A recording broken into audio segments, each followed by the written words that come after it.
Hey everyone, I apologize for not being in class today. I mentioned it on Thursday that I wasn't going to be here. I'm moving, so just houses, no big deals. But I wanted to go over what we're going to do today, and I have a few pieces of paper for you to do some notes on, and then those will go in your sketchbook when we make our sketchbooks next week. So. For those of you that have not had me before, we talk a lot about the artist's habits of mind. So that's one of the ones I'm going to have you do. I'm going to pull up the presentation here really quickly. What I need for you to do is just jot down a few of the kind of bullet points that go with each of the habits of mind.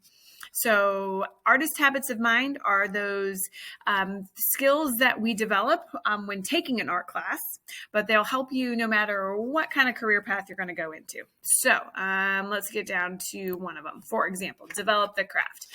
So on there are 6 bullet points. Just jot down 3 or 4 that stand out to you. So when we're developing the craft, we're learning how to use tools and materials. So in a clay class or a sculpture class, right, we're learning how to use clay, or we're learning how to use paper mache, or we're learning how to use a pottery wheel.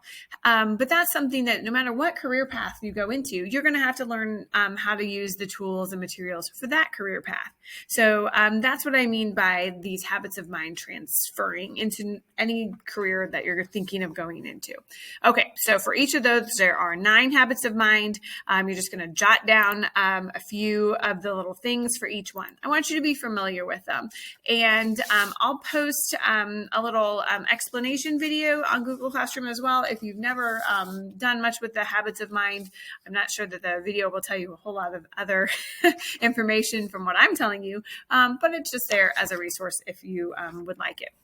The other thing that I'm going to have you do is do a little review on the elements of principles. So I know that the elements and principles of art are not probably completely new to most of you.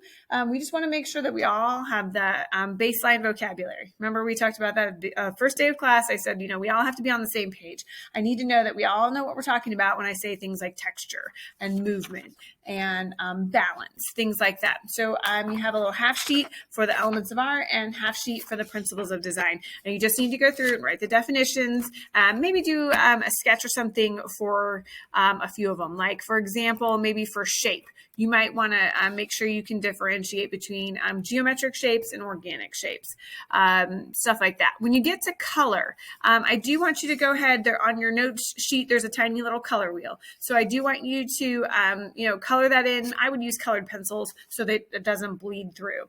And then just make sure you know what, some of those little color schemes are.